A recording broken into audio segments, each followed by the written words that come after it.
आज जिस मुद्दे के लिए हम लोग आए हैं ये छोटा मुद्दा नहीं है।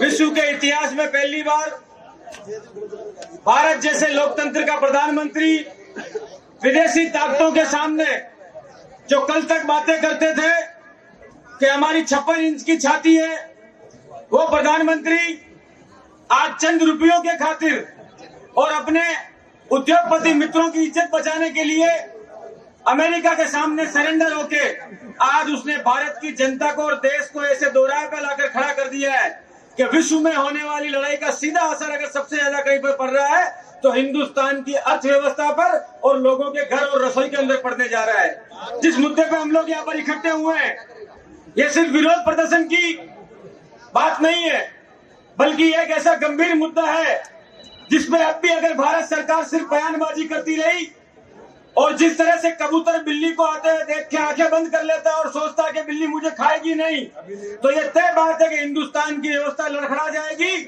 और हिंदुस्तान के अंदर त्राई त्राई हो जाएगी। और इसीलिए आज राजस्थान कांग्रेस ने यहाँ पर जयपुर राजधानी के अंदर धरना करके भारत सरकार को चेतावनी देने के लिए धरना यहाँ पर रखा है कि जो संकट आप लोगों की नीतियों के कारण खड़ा हुआ है, छोटा संकट नहीं है। रोम जल रहा था और नीरो बंसी बजा रहा था, उसी तरह देश के अंदर नरेंद्र मोदी संसद में खड़े होकर कभी कहते हैं कि देश के अंदर कोई भी संकट नहीं है और उनको देश के अंदर पेट्रोल पंपों पर और एलपीजी के गोदाम पर लगी हुई लाइनें नजर नहीं आ रही है। आज पहली बार हुआ है कि देश की अर्थव्यवस्था जो किसानी के ऊपर उभर है, उस किसान नीति को हिंदुस्तान नहीं बल्कि अमेरिका तय करेगा। इसका साइन नरेंद्र मोदी करके दे चुके हैं।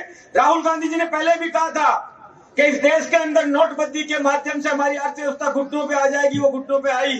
जब कोरोना आया तब राहुल गांधी जी ने कहा था कि ये ताली और थाली बजवाएंगे लेकिन व्यवस्था नहीं कर पाएंगे। वही हुआ, देश के अंदर लगातार मौतें हुई और आज तक हार्ट अटैक और कैंसर से लोगों की मौतें हो रही है। और आज भी हमारी कांग्रेस पार्टी और राहुल गांधी जी कह रहे हैं कि ना तो एलपीजी की रक्षा कर पाएंगे, ना पेट्रोल दे पाएंगे और लोग अपनी गाड़ियां खड़ी कर देंगे। पहिए रुक जाएंगे, आप सोचो, व्यापार रुक जाएगा, आपके घरों में खाना बनना रुक जाएगा। और ये भारत सरकार के जो आज चमचे हैं आज बयानबाजी शुरू कर चुके हैं, गैस की रोटी खाने से गैस बनती है, तो गैस आज ही बनने लगी क्या? हमारे जगह जगह पर इनके एजेंट शुरू हो गए हैं। आज कांग्रेस के कार्यकर्ताओं को यहाँ से प्रण लेकर जाना पड़ेगा। ये बीजेपी वो पार्टी है जो राई का पहाड़ बना देती है, तो हमको तो सिर्फ लोगों को सच्चाई बतानी है।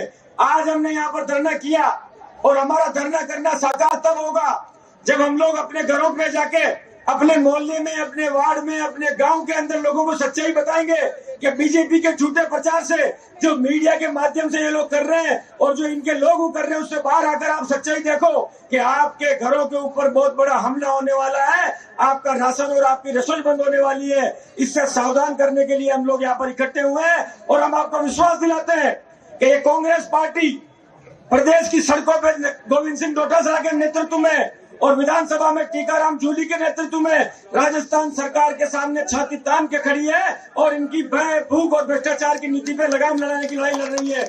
और आपको भी संकल्प लेना है कि कांग्रेस का एक एक कार्यकर्ता इस संकट की घड़ी के अंदर, बीजेपी के लोग घरों के अंदर बैठ जाएंगे, प्रचार प्रसार करेंगे, झूठ फैलाएंगे, लेकिन आपको लोगों की सेवा करनी है, क्योंकि कांग्रेस का सबसे बड़ा माध्यम सेवा का माध्यम है। जहां जितनी हो सके हमें पीड़ित की, शोषित की, वंचित की मदद करने का काम करना होगा और लोगों की सहायता करनी होगी। आप सब यहाँ पर आए, उसके लिए आपको बहुत बहुत धन्यवाद। और हमें संकल्प लेकर उठना है कि आने वाले समय में इस देश को बचाने के लिए जो नरेंद्र सरेंडर हो चुका है और उसके सरेंडर होने से सिलेंडर गायब हो चुका है, इनको घर बिठाना है और लोगों के घर पर सिलेंडर लाना है। धन्यवाद। राम राम साहब।